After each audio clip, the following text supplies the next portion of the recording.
예루살렘의 소요. 사도행전 21장 17절에서 36절 말씀입니다.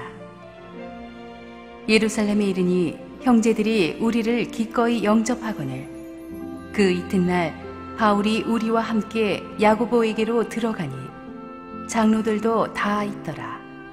바울이 문안하고 하나님이 자기의 사역으로 말미암아 이방 가운데서 하신 일을 낱낱이 말하니 그들이 듣고 하나님께 영광을 돌리고 바울더러 이르되 형제여 그대도 보는 바에 유대인 중에 믿는 자 수만 명이 있으니 다 율법의 열성을 가진 자라. 내가 이방에 있는 모든 유대인을 가르치되 모세를 배반하고 아들들에게 할례를 행하지 말고 또 관습을 지키지 말라 한다 함을 그들이 들었도다. 그러면 어찌할꼬? 그들이 필연 그대가 온 것을 들으리니 우리가 말하는 이대로 하라. 서원한 네 사람이 우리에게 있으니 그들을 데리고 함께 결례를 행하고 그들을 위하여 비용을 내어 머리를 깎게 하라. 그러면 모든 사람이 그대에 대하여 들은 것이 사실이 아니고 그대도 율법을 지켜 행하는 줄로 알 것이라. 주를 믿는 이방인에게는 우리가 우상의 제물과 피와 목매어 죽인 것과 음행을 피할 것을 결의하고 편지하였느니라 하니 바울이 이 사람들을 데리고 이튿날 그들과 함께 결례를 행하고 성전에 들어가서 각 사람을 위하여 제사 드릴 때까지의 결례 기간이 만기된 것을 신고하니라.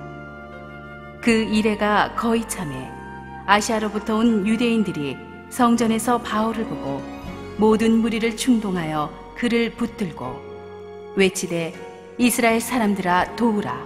이 사람은 각처에서 우리 백성과 율법과 이곳을 비방하여 모든 사람을 가르치는 그 자인데 또 헬라인을 데리고 성전에 들어가서 이 거룩한 곳을 더럽혔다 하니 이는 그들이 전에 에베소 사람 드로비모가 바울과 함께 시내에 있음을 보고 바울이 그를 성전에 데리고 들어간 줄로 생각함이로라. 온 성이 소동하여 백성이 달려와 모여 바울을 잡아 성전 밖으로 끌고 나가니 문들이 곧 닫히더라. 그들이 그를 죽이려 할 때 온 예루살렘이 요란하다는 소문이 군대의 천부장에게 들리매 그가 급히 군인들과 백부장들을 거느리고 달려 내려가니 그들이 천부장과 군인들을 보고 바울 치기를 그치는지라. 이에 천부장이 가까이 가서 바울을 잡아 두 쇠사슬로 결박하라 명하고 그가 누구이며 그가 무슨 일을 하였느냐 물으니 무리 가운데서 어떤 이는 이런 말로 어떤 이는 저런 말로 소리치거늘 천부장이 소동으로 말미암아 진상을 알 수 없어 그를 영내로 데려가라 명하니라. 바울이 층대에 이를 때에 무리의 폭행으로 말미암아 군사들에게 들려가니 이는 백성의 무리가 그를 없이 하자고 외치며 따라가미러라. 할렐루야. 우리 하나님께 감사와 영광의 박수를 돌리겠습니다. 함께 한번 기도하시고 하나님의 말씀 듣겠습니다. 사랑의 하나님, 은혜를 감사합니다. 주님께서 이 아침에 주님 우리에게 하실 말씀이 계신 줄을 믿습니다. 우리의 죄로 덮인 그 마음속에 하나님 성령의 빛을 말씀으로 비춰 주시옵소서. 예수님의 이름으로 기도합니다. 아멘. 3차 전도 여행을 마친 바울이 드디어 예루살렘으로 입성합니다. 하나님께서는 이때까지 바울에게 몇 번씩 예루살렘에 가면 환난과 고난이 기다릴 것이라고 경고해 주셨습니다. 그리고 바울이 가는 곳곳마다 믿음의 형제들을 통해서 그 음성을 확인해 주셨습니다. 그래서 바울은 믿음의 형제들이 자기를 말렸지만 흔들리지 않았습니다. 마음을 더 단단히 다잡고 기도했습니다. 그래서 예루살렘으로 들어올 때쯤에는 이미 바울의 마음은 평안했습니다. 아주 담대했습니다. 어떤 일이 있어도 하나님의 길을 가기로 결정해 놓은 사람은 인생이 심플합니다. 복잡하지 않습니다. 중간에서 누가 뭐라 그래도 막 흔들리지 않습니다. 반면에 상황이 조금만 바뀌면 누가 뭐라고 조금만 하면 흔들리는 사람들은 자기가 절대로 타협할 수 없는 선을 그어 놓지 않은 사람들입니다. 그러면 인생이 힘듭니다. 저는 여러분이 물러설 수 없는 어떤 선을 그어놓기를 바랍니다. 바울처럼 어떤 일이 있어도 하나님의 길을 간다는 이 선이 분명하니까 비겁하지 않아요. 사람 눈치 보지 않습니다. 결정이 심플합니다. 어려움 상황 앞에서도 담대합니다. 오늘 본문에 나오는 이 바울의 예루살렘 입성은 십자가를 아시면서도 예루살렘으로 들어오신 예수 그리스도의 모습을 연상케 하는 것입니다. 예루살렘에 도착하자마자 바울은 예루살렘 형제들의 따뜻한 환대를 받습니다. 17절에 형제들이 우리를 기꺼이 영접했다는 말은, 여기서 기꺼이라는 말은 아주 따뜻하게 영접했다는 것입니다. 이 형제들은 아직 예루살렘 교회 공식 지도자들은 아닙니다. 바울과 친분이 있던 사람들인데 이들이 바울을 따뜻하게 영접합니다. 바울이 공식적으로 예루살렘 교회 최고 지도자들을 만난 것은 그 다음 절 18절입니다. 야고보와 예루살렘 교회 장로들을 만납니다. 이 야고보는 예수님의 형제였던 야고보로서 베드로와 함께 예루살렘 교회 전체를 이끌고 나가는 두 기둥 같은 리더 중에 한 사람입니다. 근데 여기 베드로나 요한 같은 다른 사도들의 언급은 없는 것으로 보아서 이 다른 사도들은 다른 곳으로 전도 여행을 갔던 것 같습니다. 당시 예루살렘 교회 성도들의 숫자가 수만을 헤아렸고 장로들도 몇십 명은 되었을 것이라고 학자들은 추산합니다. 바울이 예루살렘 교회 장로들에게 3차 전도 여행에 대한 보고를 막 합니다. 그 보고를 다 듣고 야고보와 장로들은 큰 은혜를 받았습니다. 하나님께서 행하신 놀라운 일들을 들으니까 막 가슴이 뛰었습니다. 함께 하나님을 찬양했습니다. 바울에게 형제라고 그랬습니다. 그냥 끌어안았습니다. 그렇게 감격하고 서로 분위기가 좋았는데 그것도 잠깐, 순식간에 그들은 또 수심에 찬 얼굴로 돌아왔습니다. 현실로 돌아온 것입니다. 이들이 돌아온 현실이 무엇입니까? 20절 같이 보겠습니다. 시작. 그들이 듣고 하나님께 영광을 돌리고 바울대로 이르되 형제여 그대도 보는 바에 유대인 중에 믿는 자 수만 명이 있으니 다 율법의 열성을 가진 자라. 자, 보세요. 예루살렘 교회 신자들도 많았지만 오순절을 지키기 위해 전 세계에서 모여든 유대인들도 많았습니다. 그런데 여기 벌써 예루살렘 교회 크리스찬들이 수만 명이 넘었습니다. 근데 포인트가 이 사람들이 크리스찬이라는 게 포인트가 아니고 이들이 예수를 믿지만 아직도 율법의 열성을 가진 자라는 게 포인트예요. 아직 이 시대는 구약 시대에서 신약 시대로 교체되는 예민한 시기였기 때문에 이들이 복음을 받아들이긴 했지만 아직 정서적으로는 구약 모세 율법주의적 사고방식에 젖어 있었어요. 그래서 아직 그 율법의 그 관습을 다 깨고 나오지를 못했습니다. 율법의 권위를 모독하는 이 사람들은 용납하지 않았어요. 그리고 야고보와 장로들은 그제서야 이미 바울이 오기 전에 바울에 대해서 퍼져 있던 악성 루머를 이야기해 줍니다. 21절 같이 보겠습니다. 시작. 내가 이방에 있는 모든 유대인을 가르치며 모세를 배반하고 아들들에게 할례를 행하지 말고 또 관습을 지키지 말라 한다 함을 그들이 들었도다. 자, 보세요. 바울은 철저한 유대인이었으면서도 은혜를 받아 변한 뒤에는 전 세계를 다니면서 이방인들에게 복음을 전했습니다. 이방인들은 불결하다고 가르쳤던 유대인들에게 있어서는 이것이 굉장히 충격적인 일이었죠. 그래서 바울의 이방인 선교를 싫어했던 많은 유대인들이 바울이 율법을 폐지하려고 한다, 모세를 배반한다, 그래서 율법 전체를 없애려고 한다는 과장된 악성 루머를 확 퍼뜨렸어요. 그러나 이것은 사실이 아니었습니다. 비록 바울이 이방인들에게 전도하기 위해서 이방인들에게 유대인들과 똑같은 율법의 구속을 줘서는 안 된다고 주장하긴 했지만 바울은 평생 율법을 공부한 사람입니다. 모세의 율법을 송두리째 무시한 적이 한 번도 없었는데 이 바울의 대적들이 바울에 대한 악성 루머를 과장해서 퍼뜨린 것입니다. 오늘날도 보면은 이렇게 거짓된 사실을 진실처럼 만들어서 유포하는 일이 얼마나 많은지 모릅니다. 그래가지고 진실이 아닌 걸 가지고 일방적으로 한 사람을 몰아붙여서 완전히 마녀사냥을 해버리는 것입니다. 이런 흑색 선전의 문제는요, 나중에 거짓임이 밝혀져도 사람들은 심리적으로 우리가 감성적인 임펄스가 이 판단이 이성적 판단보다 더 빨리 갑니다. 그래서 일단 심리적으로 딱 각인이 되면 그 다음에 이 논리적으로 다른 정보가 들어와도 이걸 쉽게 받아들이지 않는 거예요. 가령 저 사람 나쁜 놈이라고 찍었으면 그 사람에 대한 아무리 좋은 얘기를 많이 들어도 그럴 리가 없을 텐데, 위장일 텐데, 이런 생각을 하는 것입니다. 그 피해가 상상외로 큽니다.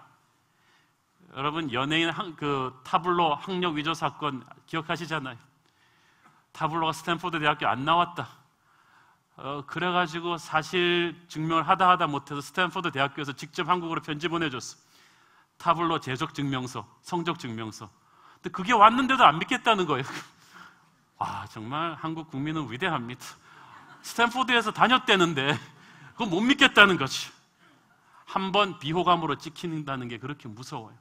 그런데 이 유대인들이 바울을 비호감으로 찍어버린 거예요. 그러니까 악성 루머가 전 예루살렘에 쫙 퍼져 있어가지고 이미 분위기가 흉흉한 거예요.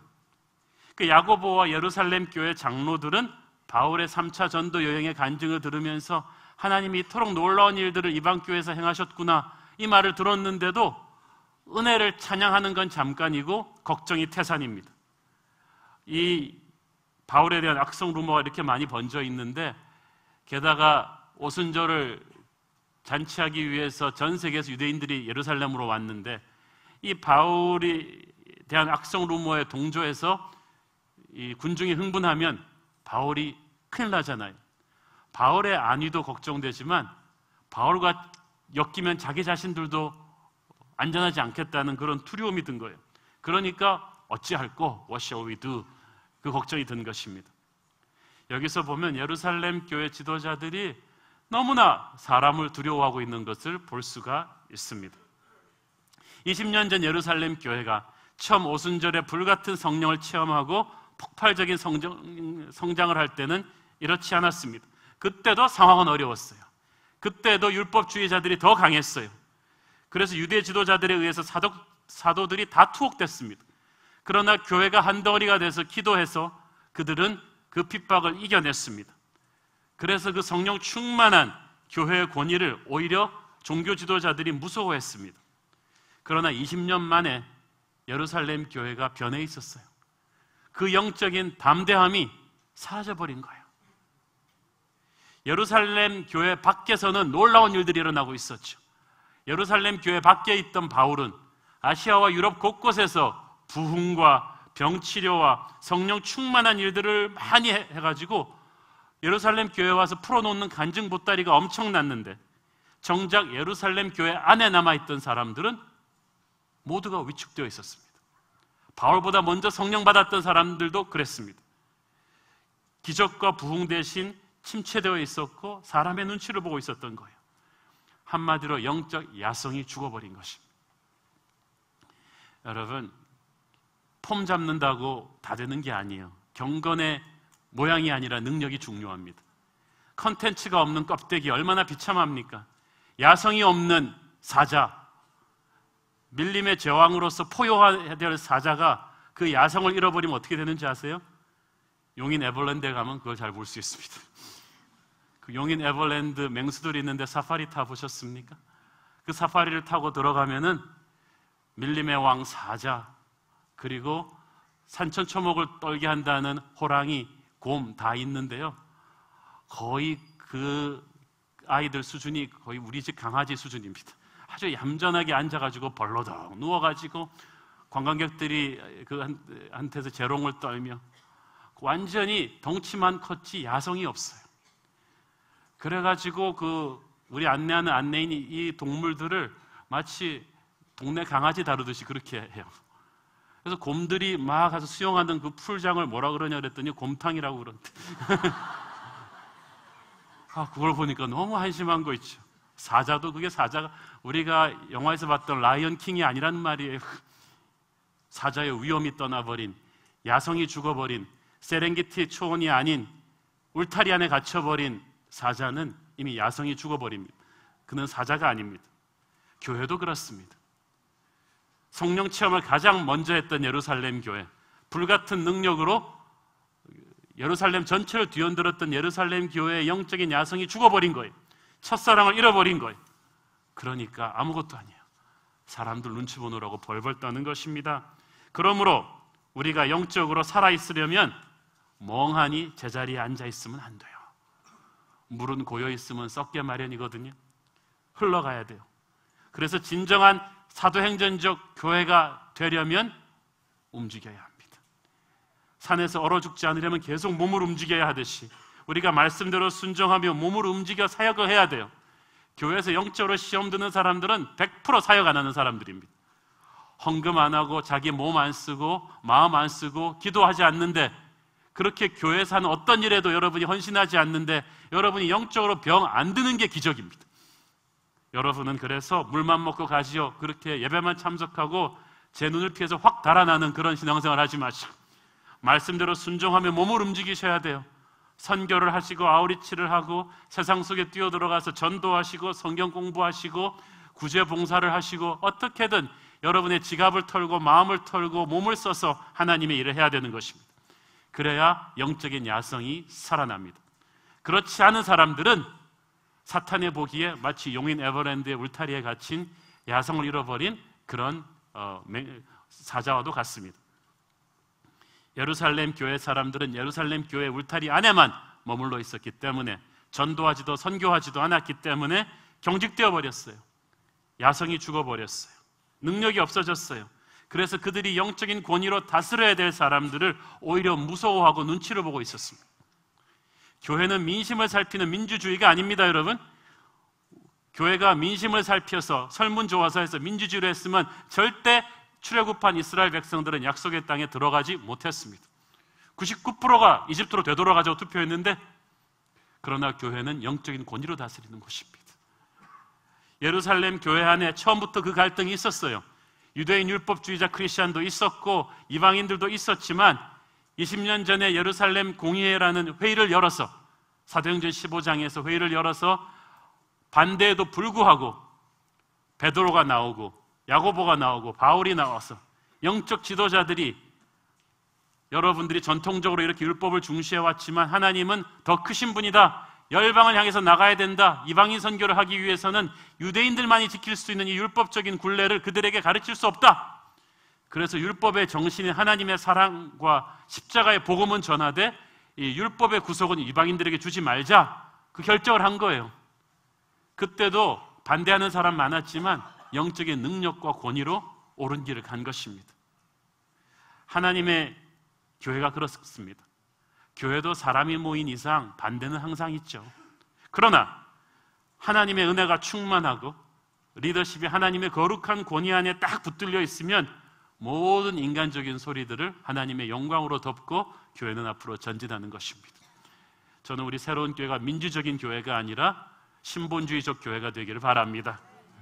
그래서 여러분이 우리 교회에서 이제 안수집사 되시고 장로가 되실 때 여러분은 민중의 대변인으로서 리더가 되는 것이 아니라 하나님의 대변인으로 거룩한 권위와 겸손으로 백성들을 다스리는 그런 리더들임을 믿기를 바랍니다. 여러분, 교회 리더십은 노조위원장이 아니라니까요.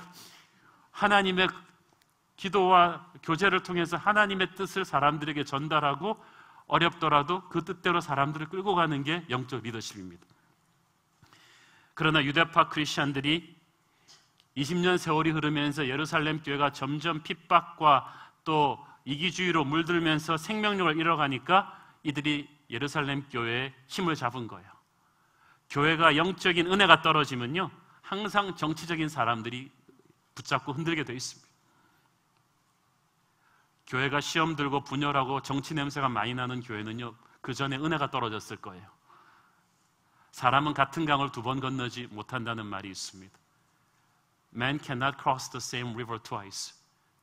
Not because the river changes, but because the man changes. 강이 변하기 때문이 아니라 사람이 변하기 때문이다. 하나님의 은혜는 계속 있는데, 성령님은 계속 살아계신데 사람이 변해버렸어요. 은혜를 당연시 여기게 되었고 첫사랑을 잃어버렸어요. 그러니까 예루살렘 교회 지도자들이 악성 루머 때문에 벌벌 떠는 거예요. 바울이 결코 그런 사람이 아니란 거 알면서도 이 민심의 눈치를 보면서 벌벌 떠는 것입니다.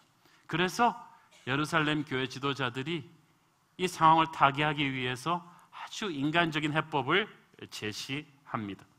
우리가 이 생각을 했으니까 이 각본대로 한번 해보라는 것입니다. 23절 같이 읽겠습니다. 시작. 우리가 말하는 이대로 하라. 소원한 네 사람이 우리에게 있으니 그들을 데리고 24절 그들을 데리고 함께 결례를 행하고 그들을 위하여 비용을 내어 머리를 깎게 하라. 그러면 모든 사람이 그대에 대하여 들은 것이 사실이 아니고 그대도 율법을 지켜 행하는 줄로 알 것이라. 자, 여기서 이 사람들이 짜놓은 각본이 뭐냐 하면 여기서 서원은 나실인의 서원을 의미합니다. 구약 율법에 나오는 가장 유명한 서원 의식 중에 하나죠. 하나님을 위해서 어떤 특별한 헌신을 한 사람이 그 기간 동안에 포도주를 입에 대지 않고 머리를 깎지 않고 특별히 자신의 온 마음과 정성을 하나님의 일을 위해서 헌신하는 아름다운 서원입니다. 이걸 평생 하는 사람이 있고 어떤 특정 기간 동안에 하는 사람들이 있는데 이것을 서원한 사람들은 보통 사람들이 아니죠. 사람들이 존경하게 됩니다. 그런데 이 사람들이 이제 이 서원 기간이 끝나서 다시 머리를 자르고 그 결례를 행한 다음에 다시 사람들 앞에 그걸 공표하게 되는데 돈이 없어갖고 이걸 못하고 있는 사람들이 4명 있었던 거예요. 이 비용이 상당한가 봐요. 그래서 이 지도자들 생각에 바울 당신이 함께 성전에 들어가서 이 4사람들 이 나실인의 서원을 끝내는 비용을 대신 지불해주고 그 옆에 서 있어라. 왜냐하면 율법에서 이렇게 가난한 서원자들을 위해서 대신 비용을 지불해주는 걸 굉장히 아름다운 행위라고 칭찬하니까 바울 네가 이걸 하는 걸 보면 사람들이 바울이 율법을 무시하는 사람이 아니네? 소문과는 다른 인물이네? 그러면서 너에 대한 이미지를 바꿀 수 있지 않겠느냐? 쉽게 말해서 좀 정치적인 쇼를 좀 하라는 거죠. 이렇게 해서 이렇게 분위기를 바꿔보자. 괜찮은 아이디어 같지만 이건 기도하고 세운 전략이 아닙니다. 이것은 머리 굴려서 나온 생각이에요. 하나님의 뜻을 구하고 깊이 기도하면서 얻은 지혜가 아니고 상황이 다급하니까 사람들 눈속임을 위해서 일단 도망가고 싶은 두려움에서 만들어낸 해법입니다. 예루살렘 지도자들의 이 모습에서 믿음은 없습니다. 두려움이 있을 뿐입니다. 청와대 비서관을 오래 지내신 분의 이야기를 제가 들은 적이 있는데요.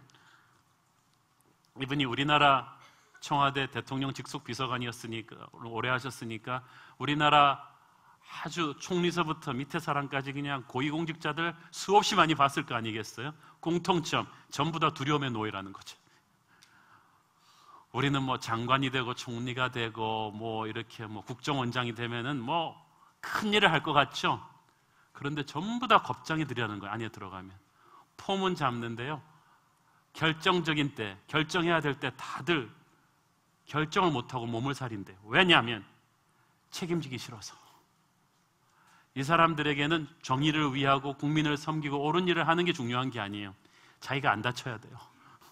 그게 중요한 거예요. 책임지기 싫으니까 결정을 못하는 리더는 간단해요. 비겁한 거예요. 책임지기 싫은 거예요. 예수님은 최고의 리더라는 것은 주님은 십자가를 지시기 때문입니다.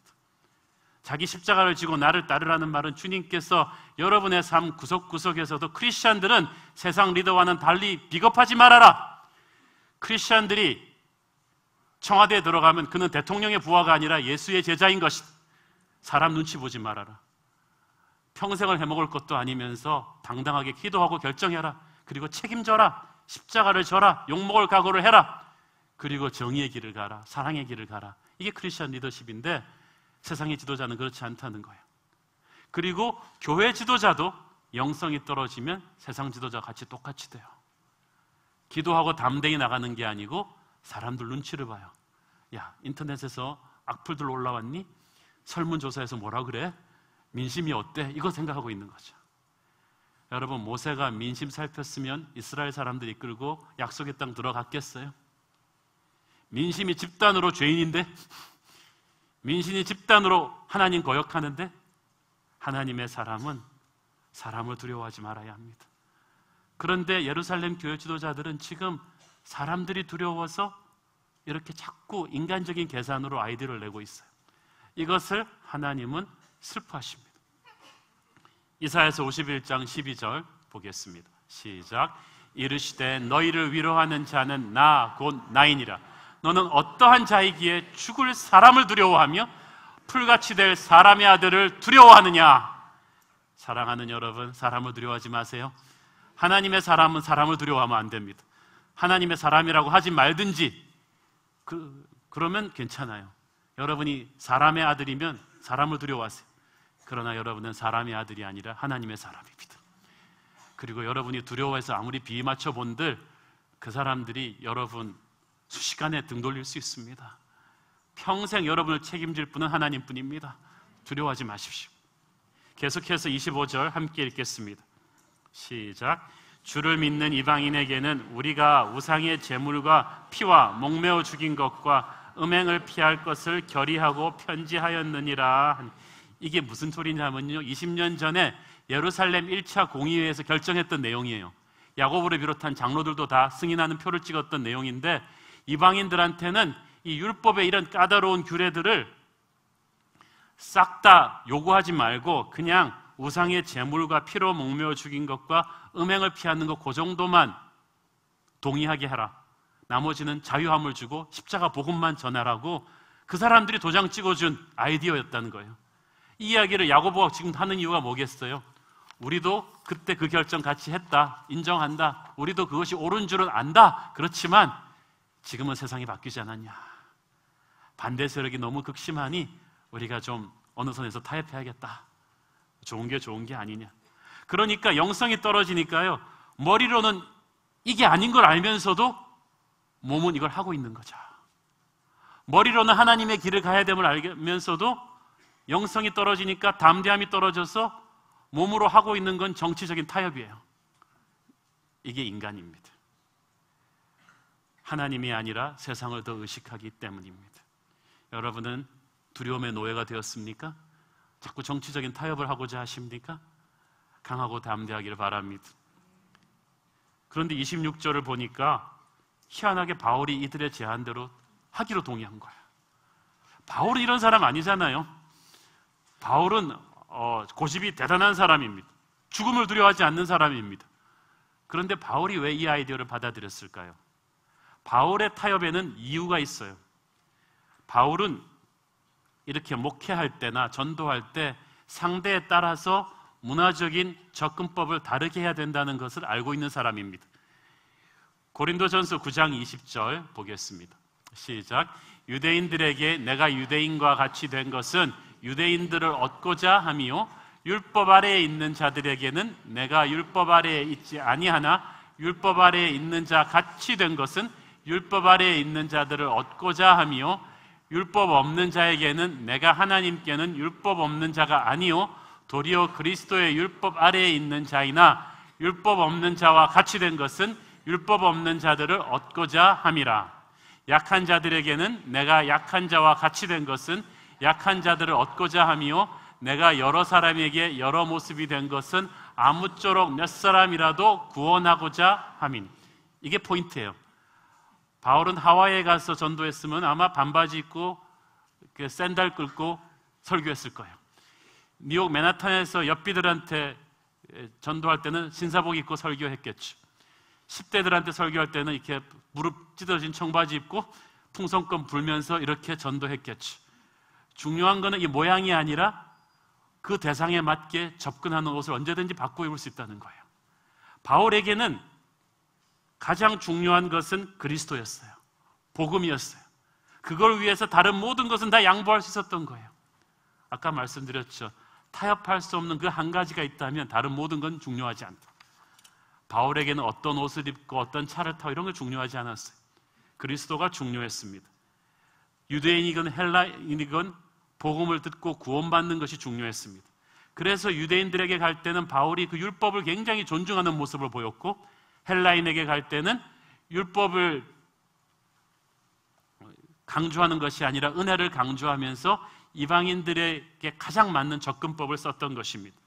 특별히 바울은 열방으로 나가는 세계 선교를 하기를 원했는데, 그러기 위해서는 이 본부인 예루살렘 교회가 하나가 되어야 했어요. 근데 자기 때문에 유대인 크리스천파와 이방인 크리스천파가 분열되는 것을 자기는 막고 싶었던 거예요.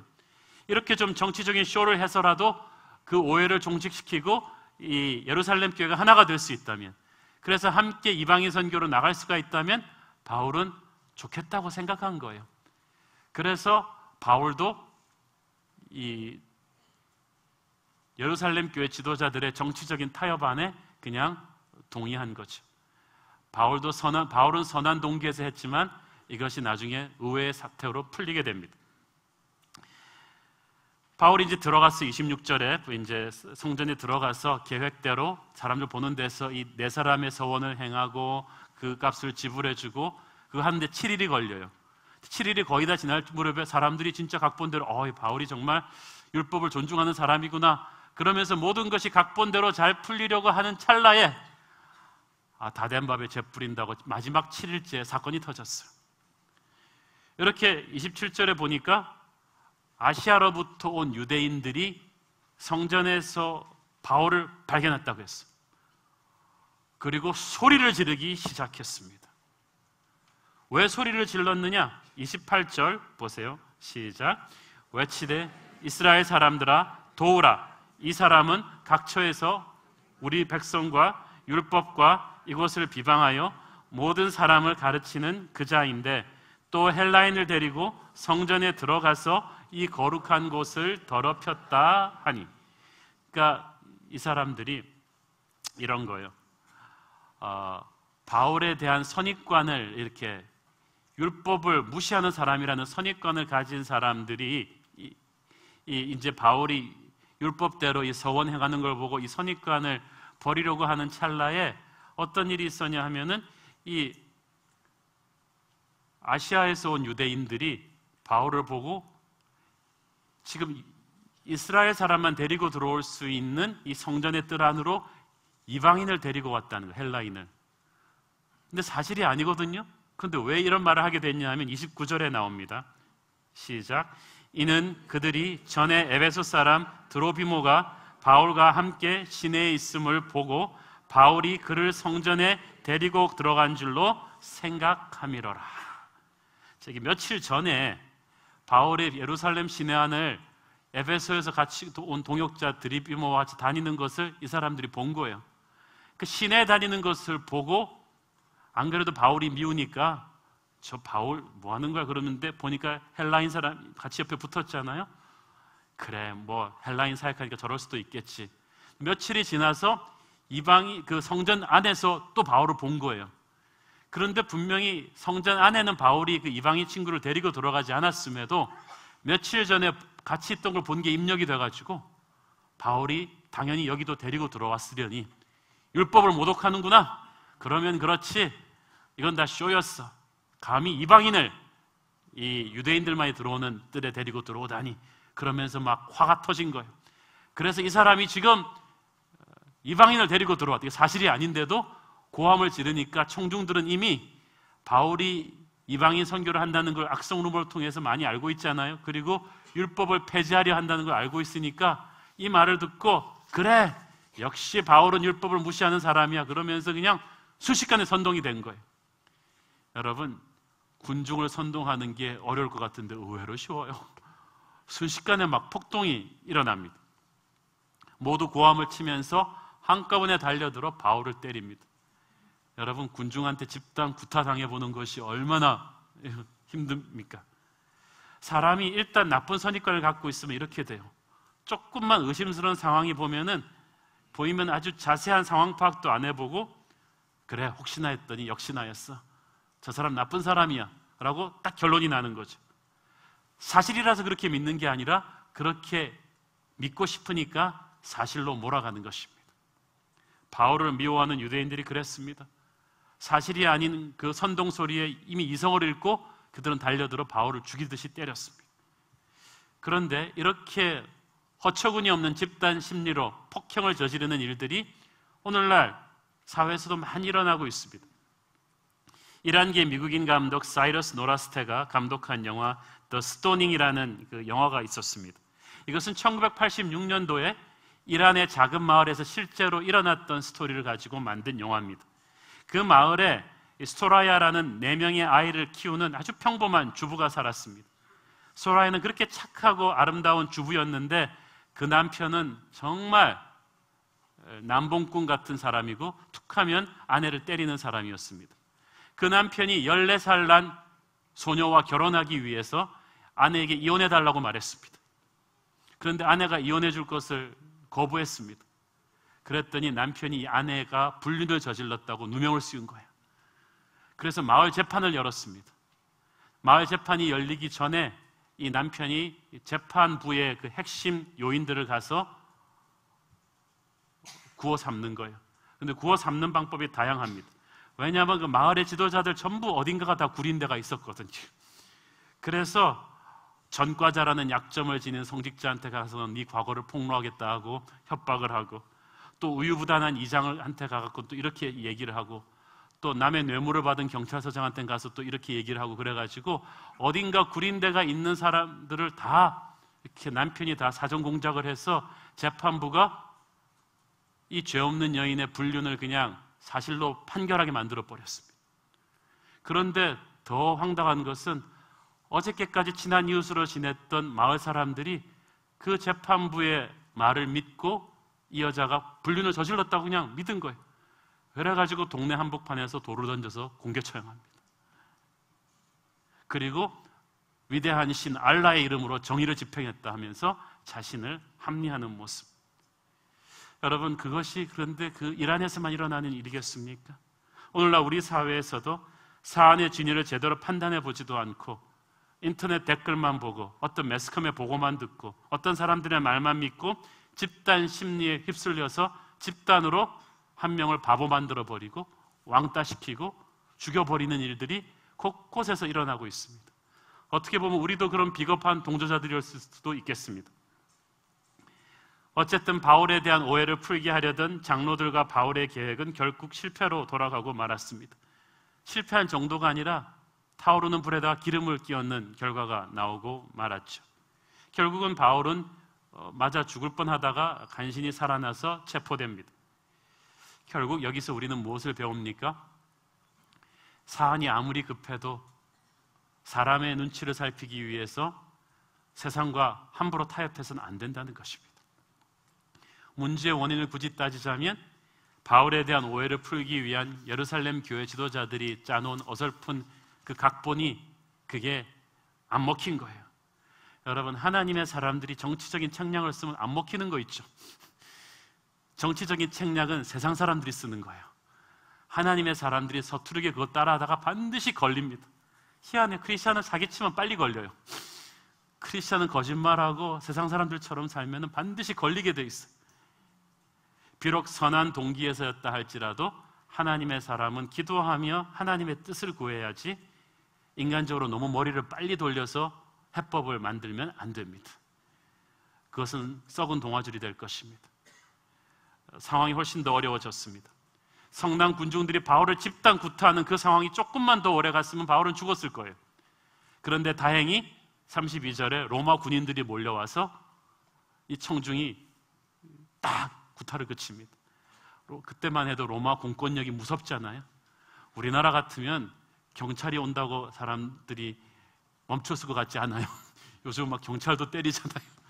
근데 그 당시는 공권력이 무서워가지고 로마 군인들이 오니까 그래도 한 걸음 물러섰습니다. 그런데도 군인들이 붙잡아서 가는데도 너무 둘러싼 청중들이 사나우니까 천부장이 쫙 보고 나서 고함을 질러내는 이 이성을 잃은 사람들을 보면서 큰일 나겠다 싶어서 바울을 번쩍 들어서 쫙 군기지 내로 들여오게 합니다. 천부장이 굉장히 판단이 빠르죠. 저는 이 아기같이 따라붙으면서 바울을 끝까지 때리려 하는, 죽이려 하는 이 청중들의 모습을 보면서 바울이 참 예수님 때문에 억울한 욕을 많이 먹는구나, 고생을 많이 하는구나 하는 생각을 안 할 수가 없습니다. 여러분, 이 장면을 보면서 우리 스스로에게 한번 자문해 보겠습니다. 우리는 예수님 때문에 어떤 대가를 치르고 살고 있습니까? 여러분, 한 번이라도 예수님 때문에 세상에서 욕먹고 불이익 당해본 경험이 있습니까? 그런데 우리는 너무 좋은 나라, 좋은 때에 태어나서 너무 세련되게 예수 믿고 있잖아요. 그러면서도 우리는 스스로의 헌신에 도취되어 있습니다. 내가 헌금하는데, 내가 술, 담배 안 하는데, 교회 출석하는데, 11조 하는데, 성가대 하는데, 안내위원 하는데 하나님은 얼마나 나 때문에 좋으실까? 제 스스로를 돌아봐도 너무 대접을 잘 받으면서 목사하고 있는 듯한 느낌이 듭니다. 그런데 진짜 헌신은 고난 속에서 다듬어지지 않겠습니까? 예수님도 그렇고 바울도 그렇고 얼마나 하나님의 길을 가기 위해서 욕먹고 매맞으시고 고통받으셨습니까? 그런데 오늘날 우리 크리스찬들이 너무 안전하게 예수 믿으려고 해요. 세상 속에 살면서 주님 때문에 욕먹는 거 너무 두려워해요. 하나도 손해보지 않고 예수 믿으려고 해요. 그러니까 교회가 파워가 없는 거예요. 십자가를 지지 않는 나약한 신앙으로 우리는 세상을 변화시킬 수 없습니다. 요즘 한국 교회가 사회의 안티 기독교 분위기 때문에 힘들다고 합니다.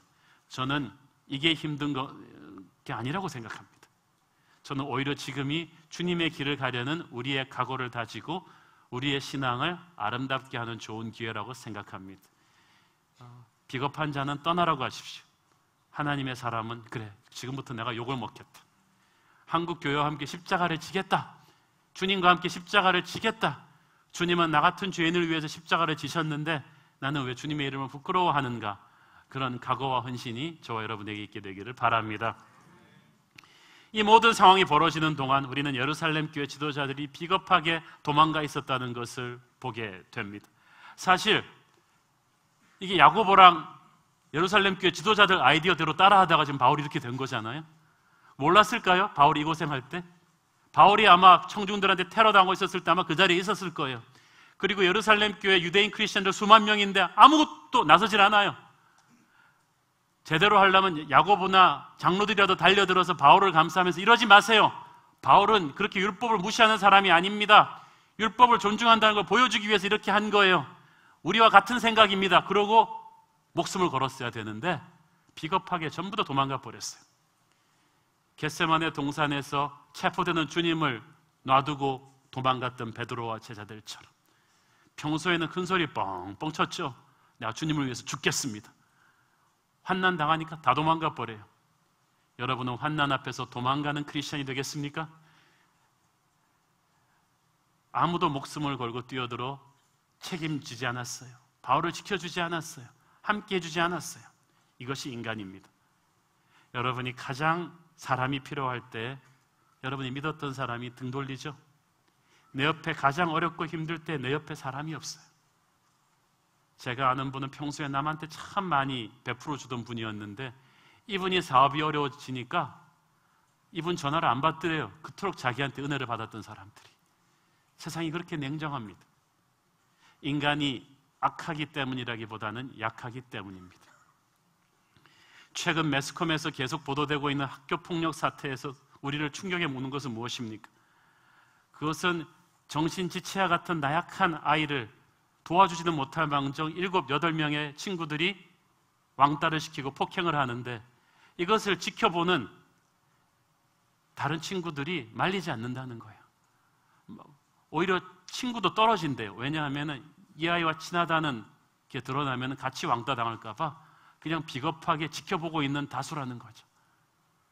여러분, 가해자와 피해자 이상으로 더 한심한 것은 자기 다칠까 봐 두려워서 침묵하고 있는 비겁한 다수입니다. 여러분과 저도 그런 비겁한 다수가 아닙니까? 나는 여러분이 아니기를 바랍니다. 포악한 청중에 같이 편승하지 마시고 여러분은 달라야 합니다. 그리고 여러분, 사람을 믿지 마십시오. 사람은 믿음의 대상이 아닙니다. 사랑하고 용서해 줘야 될 대상일 뿐입니다. 그래서 예수님은 인간을 믿지 않으셨던 거예요. 요한복음 2장 23절, 25절 같이 보겠습니다. 시작. 6월절에 예수께서 예루살렘에 계시니 많은 사람이 그의 행하시는 표적을 보고 그의 이름을 믿었으나 예수는 그의 몸을 그들에게 의탁하지 아니하셨으니 이는 친히 모든 사람을 아심이요 또 사람에 대하여 누구의 증언도 받으실 필요가 없었으니 이는 그가 친히 사람의 속에 있는 것을 아셨음이니라. 예수님은 인기가 절정일 때도 사람들한테 자기를 의지하지 않으셨습니다. 사랑하는 여러분, 지금 이 시점에 여러분 인생이 굉장히 외롭고 힘든 포인트에 서 계신 분이 있는지도 모르겠습니다. 믿었던 사람이 결정적인 순간에 도와주지 않고 등을 돌려버리고 배신하고 떠나버려서 여러분 정말 사람에게 실망하고 고독하고 힘이 드십니까? 그렇지만 여러분도 그러지 않았습니까? 여러분도 남이 힘들 때 자기 안위가 두려워서 나서지 않았고 여러분도 같이 돌아질까 봐 두려워 침묵했던 비겁한 다수가 아니었습니까?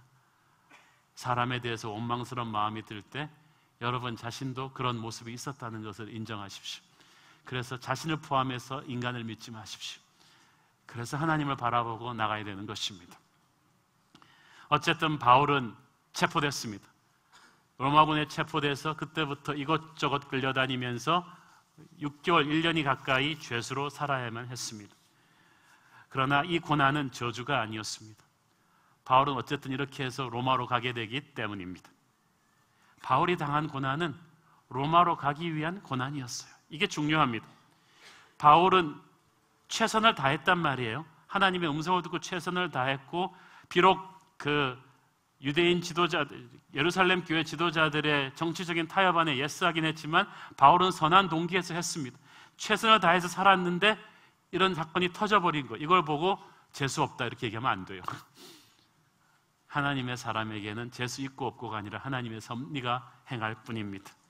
여러분, 예기치 않은 사고를 당한다 할지라도, 인생이 그렇게 막 선한 동기로 했는데 이렇게 원치 않는 방향으로 엉켜간다 할지라도, 꼬이는 것 같다 할지라도 두려워하지 마세요. 하나님은 실수가 없으세요. 여러분은 하나님의 섭리 안에 들어있어요. 로마서 8장 28절 유명한 말씀이죠. 시작. 우리가 알거니와 하나님을 사랑하는 자 곧 그의 뜻대로 부르심을 입은 자들에게는 모든 것이 합력하여 선을 이루느니라. 모든 것들이 합력해서 부서진 퍼즐의 한 조각도 필요 없는 건 없어요. 다 끌어다 맞추면 아름다운 모자이크가 완성되듯이 여러분의 인생에 여러분이 원하지 않는 그림이 그려졌을 때, 물감이 엎질러진 것 같은 사고가 터졌을 때, 나의 계획이 실패하고 내가 이걸로 가고 싶었는데 이쪽으로 좌천이 되고, 내가 하던 사업이 안 돼서 그 사업이 망하고 딴 걸 하게 되고, 이 학교가 안 돼서 저 걸 하게 되고, 이 전공이 안 돼서 저 전공을 하게 되고, 몸이 아파서 몇 개월을 쉬어야 되고, 이런 원치 않는 상황이 생겼을 때 내 인생이 꼬였다, 재수없다 생각하지 마세요. 여러분이 순수한 마음으로 하나님과 교제하고 있는 한 하나님은 그 고난을 축복의 통로로 만드실 것입니다. 고난이라고 다 고난이 아니에요. 하나님의 사람에게 있어서 고난은 변장된 축복입니다. 축복으로 가는 새로운 길이에요. 그래서 바울처럼 오해받고 예기치 않은 어떤 어려운 상황 속에 지금 여러분이 봉착했다고 해도 그것은 훗날 반드시 축복으로 연결될 것입니다. 하나님의 영광을 위한 인생의 전환점이 될 수도 있습니다. 생각지도 못한 고난과 어려움이 올 때도 여러분은 그 선하신 하나님의 결론을 믿고 감사하기를 바랍니다. 바울과 함께 하셨던 하나님이 저와 여러분과 함께 하실 줄을 믿습니다. 기도하겠습니다. 사랑하는 아버지, 은혜를 감사합니다. 실수가 없으신 하나님을 찬양합니다. 사람을 두려워하며 살지 않게 하시고 오직 하나님만 바라보고 살게 하옵소서. 예수님 이름으로 기도합니다. 아멘.